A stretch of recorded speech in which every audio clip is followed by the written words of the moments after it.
आमे किंतु साधना करुचे कौन पाई मनरे प्रश्न उठुचे ना टंका लाभ पाई बेपार भल पाई देह सुस्थ पाई कोठाबाड़ी हवा पाई जमी प्राप्ति पाई माने एनी मटेरियल गेन पाई आमे भावुचे आमे साधना करुचे किंतु आमे जे साधना करुचे आमर समस्त संस्कार समस्त बिले आपणकर प्रारब्ध संचित क्रियमाण को पोड़ी दबा पाए ना प्रारब्ध रहिबो नै ना संचित रहिबो नै ना क्रियमाण रहिबो नै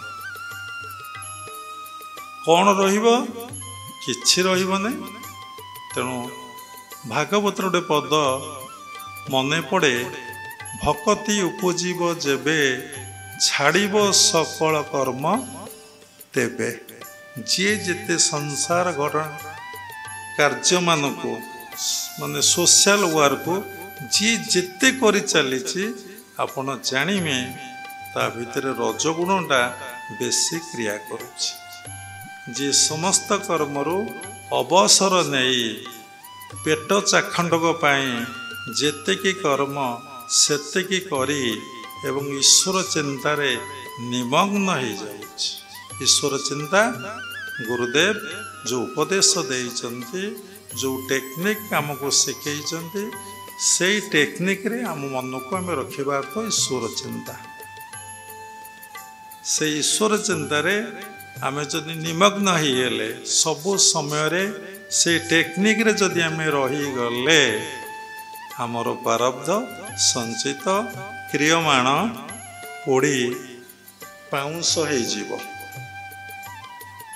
हेले जदि पोड़ी पाउंस होगला घरे जेते जिनिस अच्छी किंतु घरटा पोड़ी ना घर भितर जेतक जिनिस अच्छी से एभली टेक्निक जो टेक्निक को प्रैक्टिस कले घर भीतर जिनिस पड़ो किंतु घर पड़ो ना बड़ आश्चर्य कथा घर पड़ोनी किंतु घरे निया लगे तेणु भगवान गीतार गोटे सुंदर श्लोक कहते कौन कहते ना ज्ञानाग्नि सर्वकर्माणि भस्मसात् कुरुते तथा ये ज्ञानाग्नि द्वारा सर्वकर्माणि बोले प्रारब्ध संचित क्रियमाण पोड़ी की पाउंस हो घर पड़ोनी कौ घरे सब जिनस अच्छी ना देह रूपक घरे यही सब वृत्ति गुड़िक आमर रही तेणु केबे ध्यान करने चेष्टा कर ना जे उत्तम साधक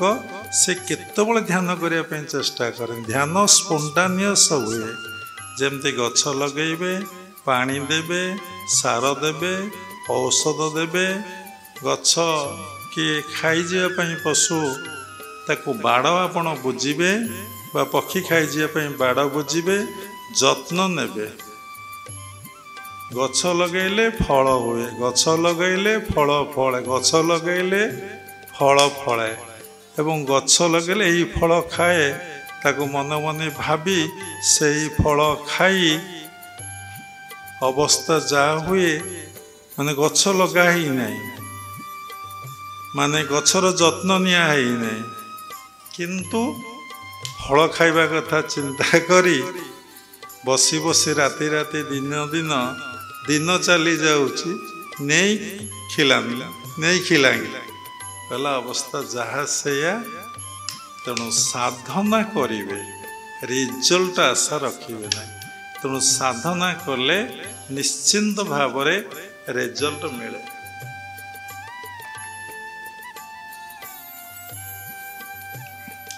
तेणु भगवत गीतारे गोटे कथा लेखा अच्छी कर्मणि बाधिकारस्ते मां फलेषु कदाचन हे अर्जुन कर्म रे तुमर अधिकार अच्छे फल रे तुमर अधिकार ना तेणु आम क्रिया अभ्यास कर आज जड़े युवक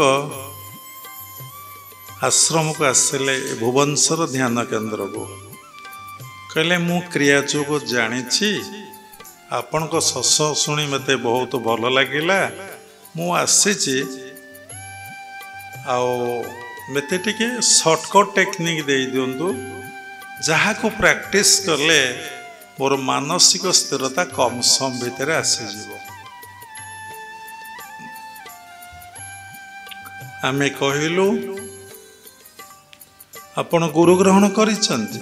ସେ କହିଲେ ହଁ ମୁଁ ବାଲିଗାଇ କ୍ରିୟା ଯୋଗ ଆସନରୁ ଦୀକ୍ଷା ଗ୍ରହଣ କରିଛି।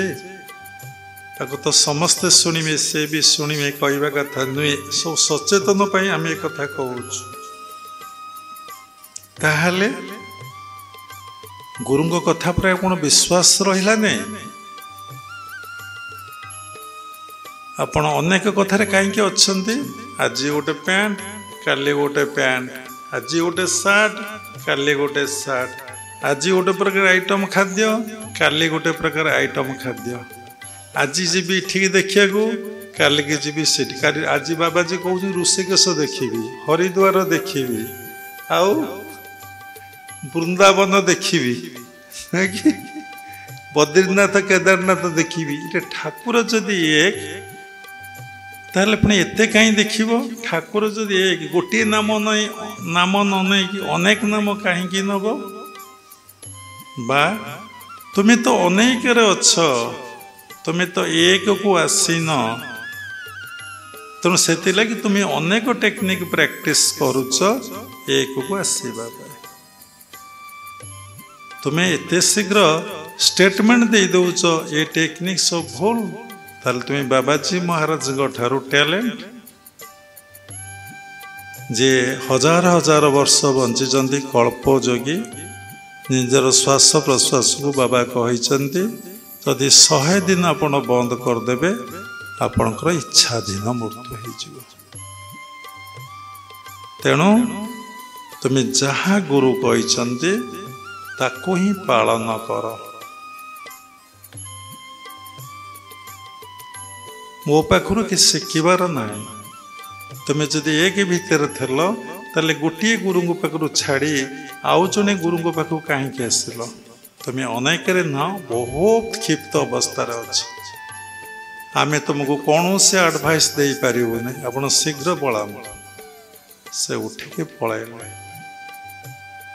ଗୁରୁ ରୂପ ଦେଖନ୍ତି ନାହିଁ, ଶିକ୍ଷା ଦେଖନ୍ତି ନାହିଁ, ଜ୍ଞାନ ଦେଖନ୍ତି ନାହିଁ, ଗୁରୁ ଦେଖନ୍ତି ମନର ଭାବଟାକୁ।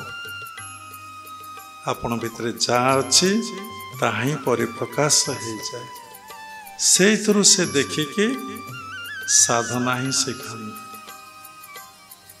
ତେଣୁ ଆମେ ସବୁବେଳେ ସମସ୍ତେ ଲାଗି ପଡ଼ୁଛେ କେମିତି ଆମେ ଧ୍ୟାନ କରିବା। ରଙ୍ଗ କନସେପ୍ଟ। ଆମେ କେମିତି କ୍ରିୟା ଅଭ୍ୟାସ କରିବା। କ୍ରିୟା ଅଭ୍ୟାସ କରି ଆମ ଭିତରେ ଯେଉଁ ଜନ୍ମ ଜନ୍ମାନ୍ତର ସଂସ୍କାର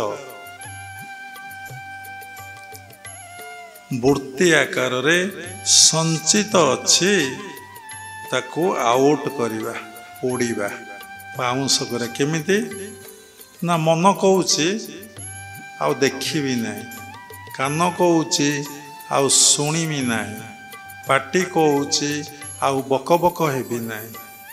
ଯେଉଁ 5ଟା ଜ୍ଞାନେନ୍ଦ୍ରିୟ ମୋଷ୍ଟ ପାୱାରଫୁଲ୍। ଚକ୍ଷୁ କହୁଛି ଦେଖିବି, କାନ କହୁଛି ଶୁଣିବି, ଜିହ୍ୱା କହୁଛି ରସ ଆସ୍ୱାଦନ କରିବି, ଟେଷ୍ଟଫୁଲ୍ ଖାଦ୍ୟ ଖାଇବି, ଚର୍ମ କହୁଛି ମୁଁ ସ୍ପର୍ଶ କରିବି, ନାକ କହୁଛି ମୁଁ ସୁଗନ୍ଧ ନେବି। ଦେଖନ୍ତୁ ଏ 10ଟା ଇନ୍ଦ୍ରିୟ, କର୍ମେନ୍ଦ୍ରିୟ 5, ଜ୍ଞାନେନ୍ଦ୍ରିୟ 5, ମନ ଜ୍ଞାନେନ୍ଦ୍ରିୟରେ ଯାଏ। ଏ 10ଟା ଯାକ ଇନ୍ଦ୍ରିୟର କାମ ଏକୁଟିଆ ମନ କରେ। ଏକୁଟିଆ ଆପଣଙ୍କର ମାଇଣ୍ଡ ସମସ୍ତ କର୍ମ ହିଁ କରେ। ତେଣୁ ସେଥିଲାଗି ଲେଖା ହେଇଛି ମନ ଜିତା ତ ଜଗତ ଜିତା। Yog means control of the mind. Yog means control of the breath. ତେଣୁ ଆମେ ମାଇଣ୍ଡ କଣ୍ଟ୍ରୋଲ କରିବା ଟୁ ଡିଫିକଲ୍ଟ। ଆମେ ମାଇଣ୍ଡ କ'ଣ ଜାଣିନେ। ହ୍ୱାଟ୍ ଇଜ୍ ମାଇଣ୍ଡ ଆମେ ଜାଣିନେ। ଆମେ ଜାଣିଛେ ଜନ୍ମ ଜନ୍ମାନ୍ତରର ସଂସ୍କାରର ସମଷ୍ଟିକୁ ଆମେ ମାଇଣ୍ଡ କହୁଛେ। Combination of the thoughts is mind आम ताको माइंड कहूचे किंतु ये मन केमती नाश हब ये मन केमती एकाग्रता आसब मन केमती निरोध हब मन केमती अमन रे परिणत हब सेतिपई आम गुरु माने आमको विभिन्न प्रकार क्रिया शिखैछन्ति।